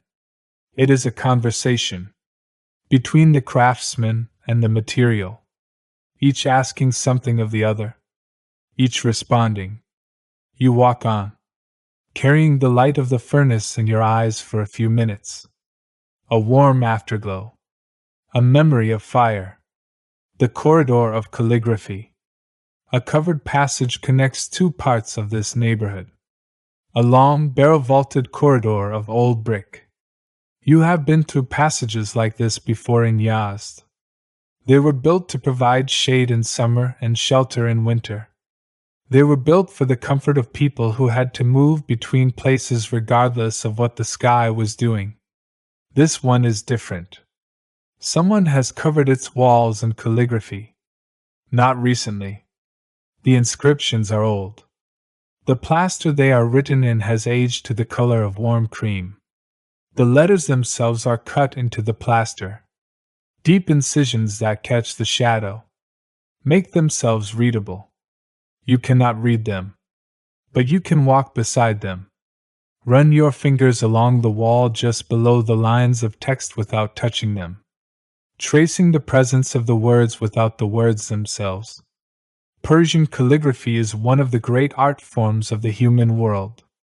It insists that the way something is written is part of what it means.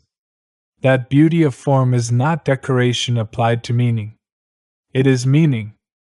The curve of a letter. The extension of a final stroke. The relationship between the large and the small. All of it carrying significance. All of it part of the message. One section of the wall has a single long line of text that runs the full width of the passage. Perhaps a verse of poetry. Perhaps a dedication. Perhaps a prayer that the people who used this passage over the centuries carried with them into whatever morning waited on the other end. You stand before this line. You look at it for a long time.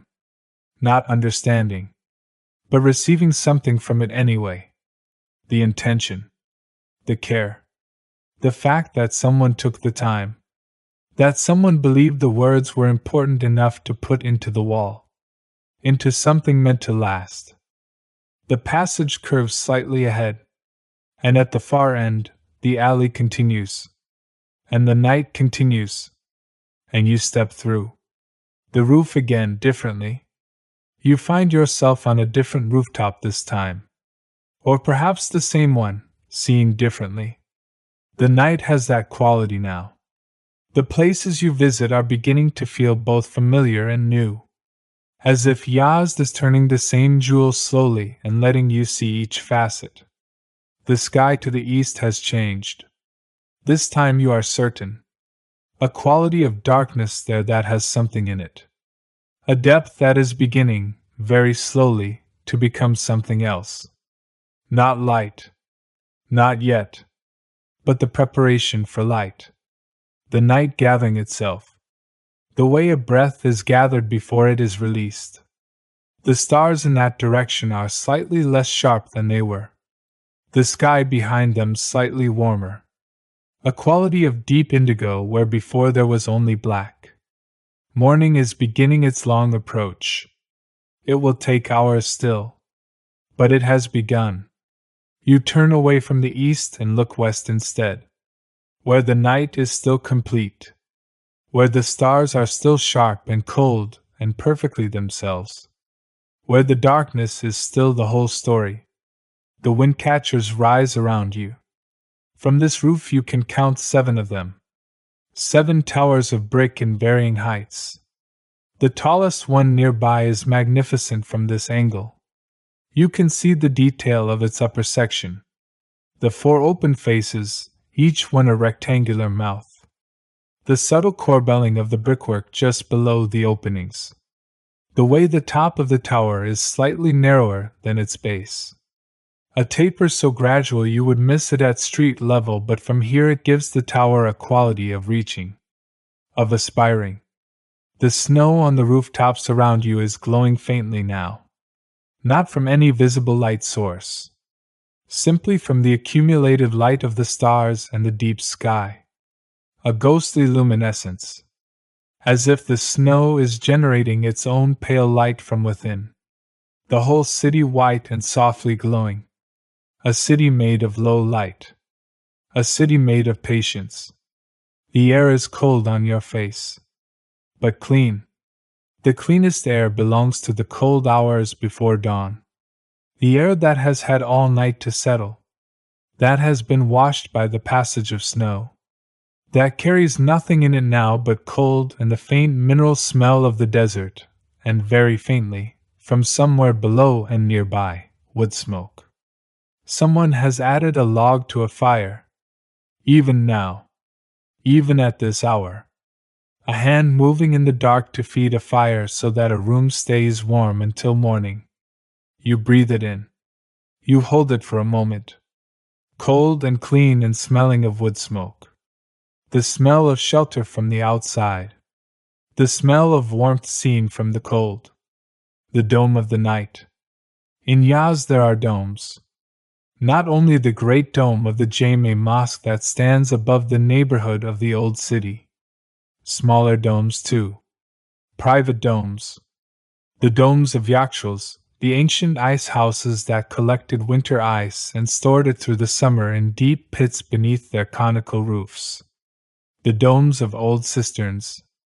The domes of bathhouses and storage buildings and the entrance halls of great houses. You see one nearby. A small dome rising from the roof of an adjacent building. Its curve perfect and unadorned. No tile. No decoration. Simply the form itself. The math of the arch translated into 3 dimensions and made permanent in brick. The dome is the most efficient of all shapes for spanning a space. This is something the builders of Persia understood long before the engineers of later centuries calculated it formally. They knew it in their hands. In the geometry their eyes had learned. In the tradition passed down through generations of master builders who taught their apprentices not only the technique, but the understanding beneath the technique. The dome before you has stood for several hundred years. It has absorbed summer heat and winter cold. It has felt the weight of snow like this. It has been warmed by the sun of July. It has been tested by wind. And it remains unchanged, unimpressed. Simply doing what it was built to do. Existing. Covering. Sheltering. You look at it for a long time. The way you look at things when the mind is quiet enough to really look. When you are not gathering information or forming opinions. Simply receiving what is there. The dome in the night. White on top where the snow has gathered. Dark on the shadowed side. Its curve repeating the curve of the sky above it. A small echo. A modest rhyme. Back to the room. The cold has finally reached you properly. The cold that the tea and the brazier and the walking kept away for so many hours. It has found the gaps. The places where the cloak does not quite cover. The exposed strip of wrist between the sleeve and the glove. The ears. The tip of the nose. Not painfully cold, but insistently. The cold reminding you that it exists. That the night is not simply beautiful. It is also cold. And that warmth, when you return to it, will be real. You descend from the roof. The alley receives you. The walls close around you with their familiar shelter. And you find your way back. The house. The door. The curtain in the vestibule. The room. The boy has not moved, his cheek still pressed to the cushion, his hands still open beside him, still completely given over to wherever sleep has taken him. The old man breathes. The woman is lying down now too, on the far platform, wrapped in a heavy quilt. Her breathing is slow and even. Only the brazier is awake. Only the brazier and you. You settle onto your cushion. The warmth comes for you immediately. Decisive. Complete. It reaches your face and your hands and your feet and your chest. It reaches the cold places the night found. And it fills them. And seals them. And says, "You are inside now. The night is outside." And this is the difference between them. The last waking thought. You lie back. The vaulted ceiling above you. The glow of the charcoal at the edge of your vision. You think about Yazd. About what it means for a city to be 10,000 years old. Not as an abstraction. As a felt thing. The weight of continuity. The depth of accumulated life. Every stone here has been touched by more hands than can be counted. Every alley has held more footsteps than any record could contain. Every wall has absorbed more winters than this one. More fires. More breaths. More sleeping children. More women doing embroidery by lamplight. More bakers arriving before dawn. More craftsmen in their conversation with copper and glass and thread. The city does not carry this weight as a burden. It carries it as a richness. As ballast. The deep keel that keeps an old ship steady in any water. You are a small addition to all of this. A single quiet night in 10,000 years of nights. A single warm breath in the long exhalation of a city that has been breathing since before memory. And this is not a diminishment. It is a comfort. The deepest kind. The comfort of belonging to something larger than yourself.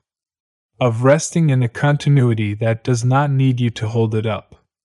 That was here before you and will be here after. That holds you, for this night, gently and completely. The way the earth holds everything that rests on it. Without effort. Without asking anything in return. The brazier breathes. The windcatchers stand in the dark outside. The snow is on the roof. And the water moves in the canopy beneath the earth.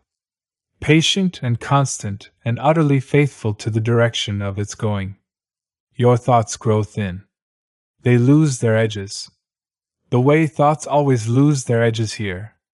In this room. At this hour. In this ancient, quiet, snow-covered city. A last image moves through you. The calligraphy in the corridor. That long single line of text you could not read. Whatever it said. Whatever it meant well. You are certain of that.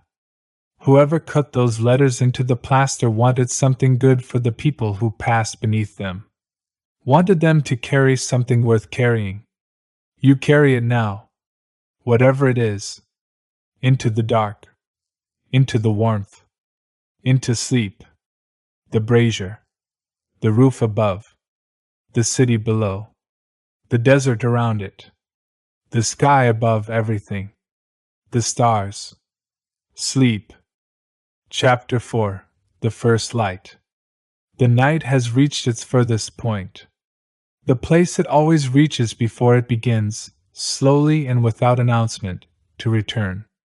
Not dawn yet. Not close to dawn. But the night has turned. Somewhere in the architecture of time, the long descent into darkness has found its floor. And now, without hurry, without drama, the darkness begins to give back what it has been holding. You feel it before you see it. A quality of the air. A shift so subtle that if you were not very still, very quiet, very present, you would miss it entirely. But you are all of those things. And so you feel it. The night beginning to breathe differently. The way a sleeper breathes differently when the dream is changing. The brazier has burned down to a deep, slow glow. Not gone, not cold, but quieter than it was. A glow that asks nothing of you. That simply exists. That says, I am still here. Everything is still here. Rest. The silence before the call. There is a silence that exists only in this hour. In the hour before the first call to prayer rises from the minarets. Before the baker pulls the first bread from the tannour. Before the first footstep sounds in the alley outside. Before the city remembers that it is a city and has things to do. This silence is the deepest silence the night produces. It has been earned by hours of settling, by the gradual withdrawal of every sound the day makes. One by one, through the long evening and the deep night, the sounds fell away. The voices, the footsteps, the hammer in the copper workshop, the voice of the storyteller, the distant complaint of a camel, the dog finding its warmth. All of it, one by one, surrendering to the dark. And now there is only this. The silence that is left when everything else has gone. Which is not emptiness. It is fullness of a different kind. The fullness of a room after the guests have left. Still carrying their warmth. Still holding the shape of their presence. But quiet now. Returned to itself. You lie in the silence. You do not fill it. You let it be what it is. Snow again. It has begun to snow again. You know this not because you can see it. You are inside. The ceiling above you is solid brick. But something has changed in the quality of the air coming under the door. A freshness. A particular cold that only falling snow carries. The smell of new weather arriving from a great distance. And then you hear it. The softest possible sound. Snow landing on the roof above you. Not individually, no single flake is heavy enough for that. But collectively. The weight of many thousands of flakes arriving together on the earthen roof creates the most delicate of pressures. A sound like a breath held just barely too long. Like the edge of something. The snow is returning. Covering what the earlier hours of clear sky may have begun to reveal. Filling in the footprints you left on the rooftop.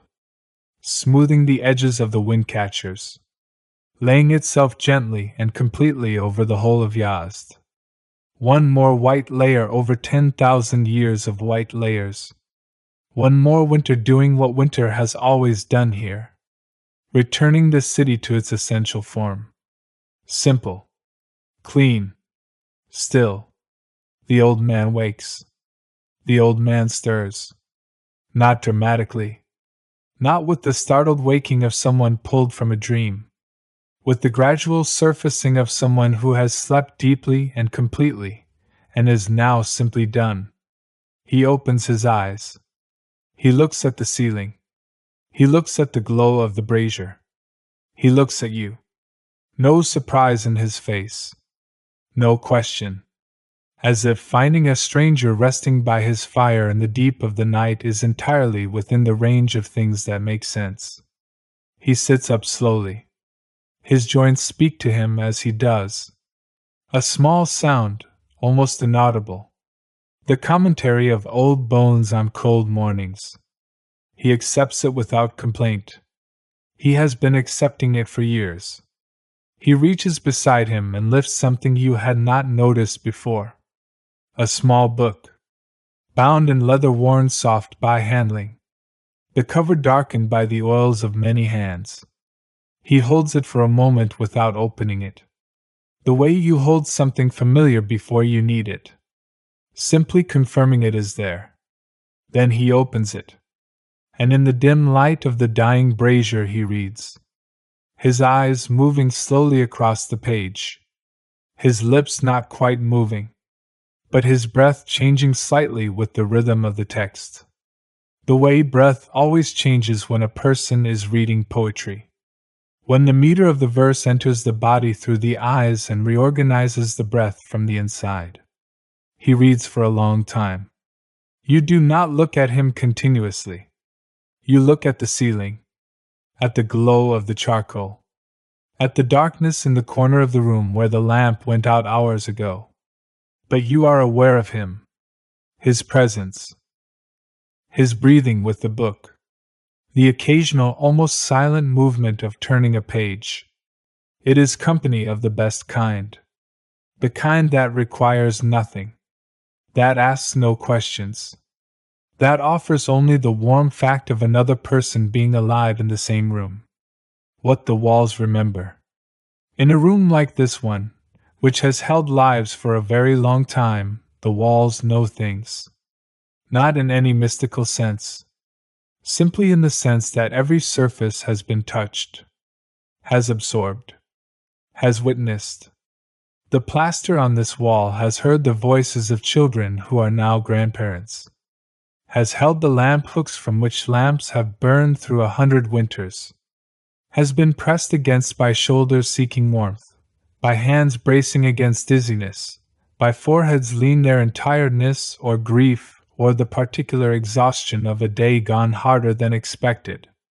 The floor beneath the carpets has been walked on by feet of every size, by the bare feet of summer and the wool-wrapped feet of winter, by feet that knew exactly where they were going and feet that were wandering, by the feet of the very young, still learning the geography of the house, and by the feet of the very old, who knew every room so completely they could walk it in absolute darkness and touch each familiar wall at exactly the right moment.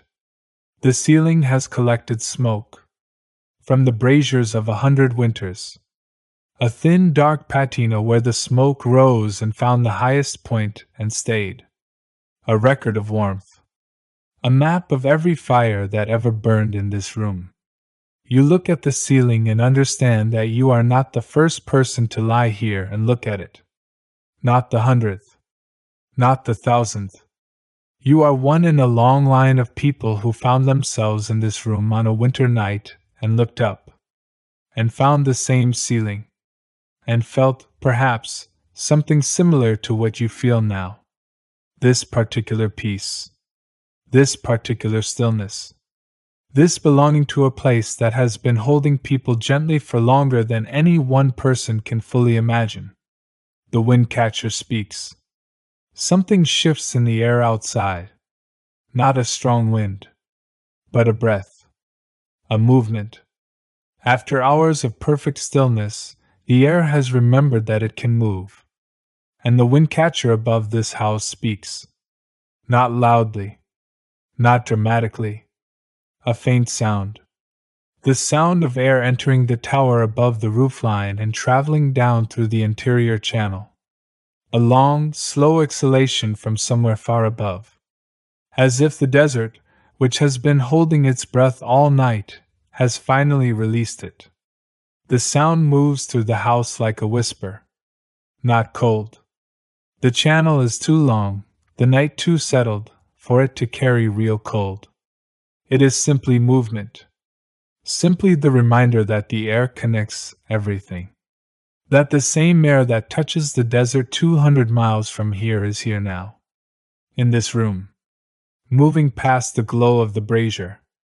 Lifting, for just a moment, the edge of the carpet nearest the channel opening.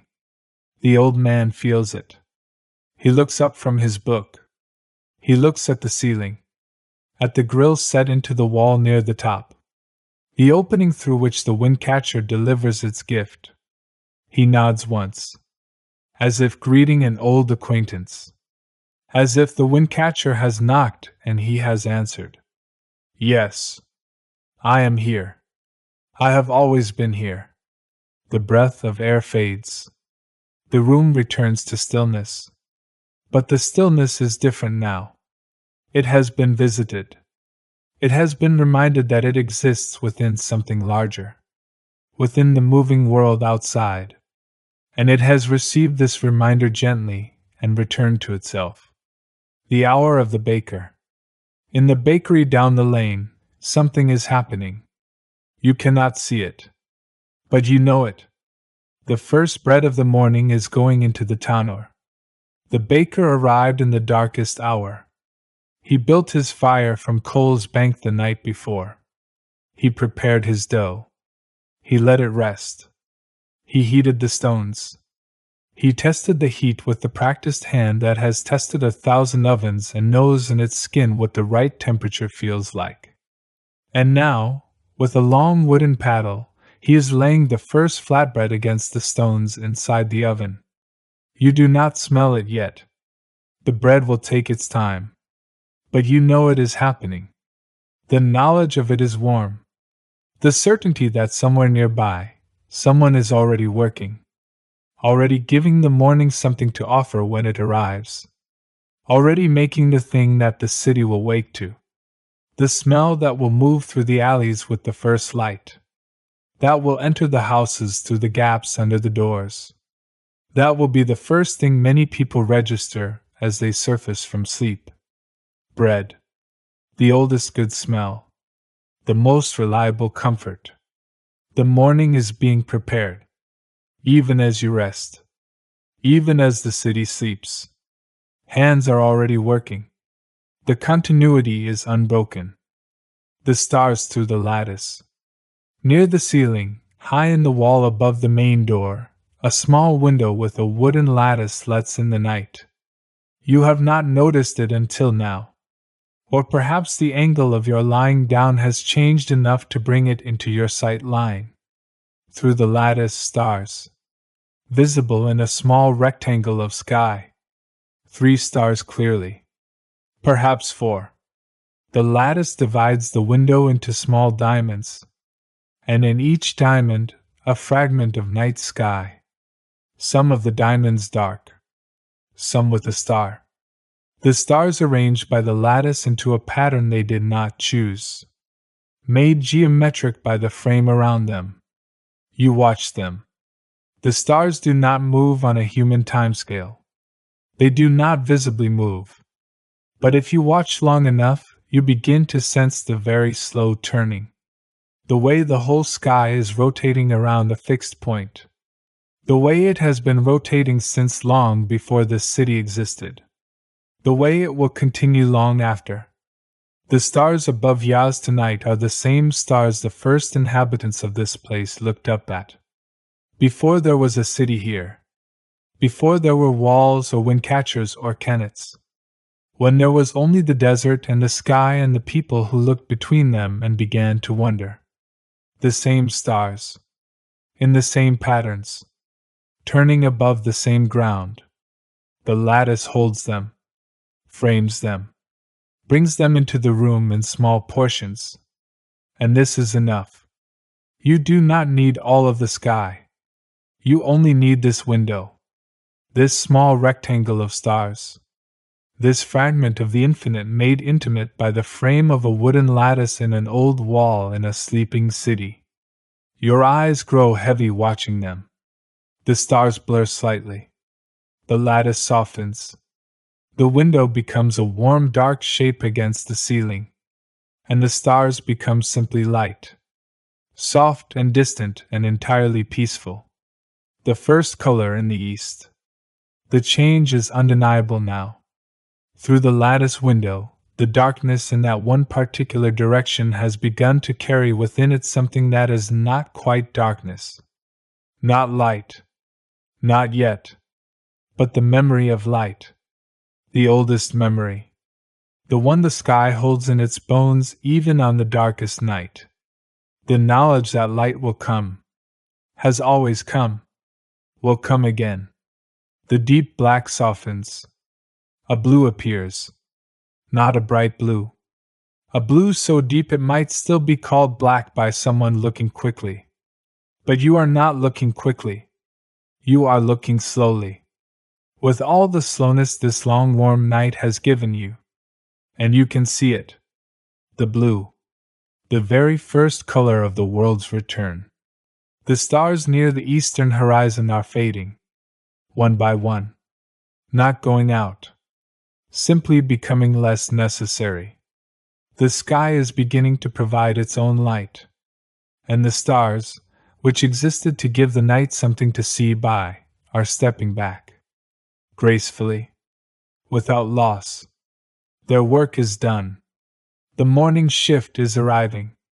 In the room, the brazier has burned very low, almost to ash. A handful of coals still glowing at the center. But the ash has crept in from the edges. The fire is nearly done. It gave everything it had to the night. And the night accepted everything. And now both of them are resting. The old man closed his book sometime in the past hour. He is lying down again. His breathing slow. Not asleep perhaps, but resting in that place between waking and sleep that the very old sometimes inhabit. A place of great peace. A place without urgency. A place where everything that needs to be done has either been done or has been quietly released. Yazd waking. A sound in the alley outside. The first footstep.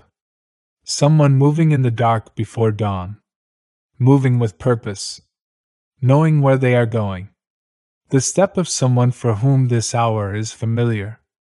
Who has crossed this particular patch of snow-covered alley on many mornings before this one. Then quiet again. The footstep fading away around the curve. Going toward whatever work waits in the early dark. Then another sound. The low, resonant sound of a wooden door being unbarred. Not loud, but carrying in the silence. The sound of a house opening itself to the morning. And then, from some distance, the first call. Rising above the rooftops. The adhan. The call to the faithful. Sung by a voice in a minaret somewhere in the old city. The voice is warm and unhurried. It rises and falls in its ancient pattern. It fills the cold air completely. Moves through the alleys. Finds its way into the courtyards. Touches the frozen pools and the bare pomegranate trees and the snowy windcatchers. It does not demand. It invites. It says, the night is ending. The world is turning again toward the light. Come if you wish. Or rest still. The morning will wait for you. The call fades. The echo of it moves through the city for a moment. And then silence returns. But it is a different silence now. The silence after a bell. Full of what has just passed through it. Carrying the shape of the sound even after the sound is gone. The golden edge. The roof.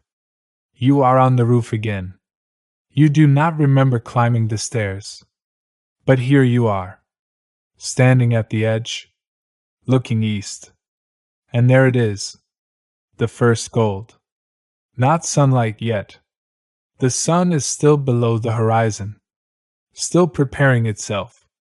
Still warming the atmosphere above the distant desert floor. But its light has arrived ahead of it. Traveling faster than the sun itself. Painting the underside of the clouds a color that has no name in any language. A warm gold with pink inside it. A color that exists only in this moment. Only at this particular crossing between night and day. The snow on the rooftops catches this light immediately. As if it has been waiting all night for exactly this. The white surfaces bloom. They go from the pale blue-gray of starlit snow to something warm. Something almost amber. The snow glows. The rooftops of Yazd glow. The whole city, from up here, looks like it is lit from within. The windcatchers are extraordinary in this light. Each one a tower of gold and shadow. The faces turned toward the east are bright. The faces turned away still hold the night. They are half winter, half morning. Half darkness, half light. Standing between the two. Belonging to both. You turn slowly. Taking in the whole city. The domes. The rooftops. The alleys still deep in shadow below. the minarets catching the first light at their highest points and holding it like lamps. The desert beyond the city walls, white and vast and beginning to glow.